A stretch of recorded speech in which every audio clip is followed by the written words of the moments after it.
Pandesara police station विस्तार में अपेक्षा नगर है, वहाँ पे 9 तारीख को पुलिस को एक भ्रूण मिला था जो कि है कि नवजात अभी पैदा हुआ है ऐसा भ्रूण था। तो वो भ्रूण को वहाँ से हॉस्पिटल में शिफ्ट किया गया। बाद में टीम लगा के आसपास में पता किया गया तो कि ये भ्रूण किसका हो सकता है। तो पुलिस को अपने बातमीदारों से पता लगा कि पास में एक लड़की है जो अपने परिवार के साथ में वहाँ रहती है। परिवार मूल रूप से बिहार का है और ये बच्ची की उम्र कम है।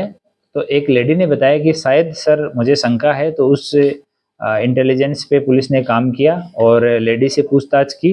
तो इनिशियली उसकी माँ ने और वो जिसके बच्चा हुआ था उन दोनों ने ही ना बोल दिया, लेकिन पुलिस को डाउट होने के बाद में लेडीज पुलिस और एक एनजीओ में काम करने वाली लेडी हैं उनके साथ में मिलके उसको सिविल हॉस्पिटल ले जाया गया, उसका मेडिकल करवाया गया।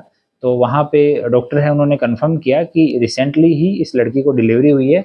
पूछताछ करने के बाद पता लगा कि वो लड़की की उम्र जो है वो 16 साल है और माइनर है वो। और वो पूछताछ में पता लगा कि वो अभी स्कूल में पढ़ रही है और 3 जनवरी तक उसने स्कूल भी अटेंड किया था।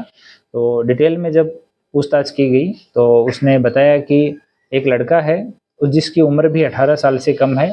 वो यहाँ पांडेसरा में पहले रहता था और यहाँ पे मजदूरी का काम अपने जीजा के साथ करता था और बाद में जीजा की डेथ होने के बाद वो यहाँ से काम छोड़ के और यूपी का रहने वाला है, संत कबीर नगर का, वहाँ संत कबीर नगर में चला गया। उसके बाद वो काम करने के लिए ही मुंबई चला गया। लड़के की उम्र भी 16 साल और कुछ महीने ही है। वो दोनों इंस्टाग्राम से एक दूसरे के संपर्क में आए और पांडेसरा में बालाजी नगर में वो लड़का किराए के मकान पे रहता था। उस मकान पे उनके बीच में शारीरिक संबंध बने जिससे लड़की प्रेग्नेंट हो गई। और वो लड़के की भी उम्र कम थी, लड़की की भी कम थी। तो इन लोगों को समझ में नहीं आया इनिशियली कि किस तरह से डील किया जाए। मीनवाइल जो लड़का है वो यहाँ से छोड़ के और यूपी चला गया। उसके बाद इन दोनों की आपस में बात नहीं हुई और लड़की अभी प्रेग्नेंट हो गई। तो इनिशियली उससे पूछताछ की गई कि गर्भपात कैसे हुआ, तो उसने बताया कि वो लड़का मुंबई था, वो वहाँ से आया और उसने मुझे एक प्रेगनेंसी टर्मिनेट करने की टेबलेट दी। कुछ 5 टेबलेट का एक पैकेट दिया, उसमें से 2 टेबलेट मैंने ले ली और मेरे डिलीवरी हो गई। डिलीवरी मैंने टॉयलेट में खुद ही करवाई और बाद में मैंने ये सब अपने घर वालों से और इज्जत से के डर से मैंने इसको वहाँ पे बाहर प्लॉट में फेंक दिया। और बाद में उसने दोबारा से पूछताछ की गई। हम लोगों ने लड़के का सीडीआर, उसकी लोकेशन, जहाँ वो काम करता था, ये सब जब हमने चेक किया तो वो जो लड़की का स्टेटमेंट है वो सही नहीं पाया गया।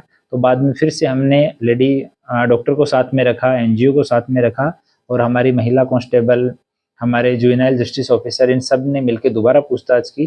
तो दोबारा लड़की ने बोला है कि उसकी रिश्ते में कोई भाभी है।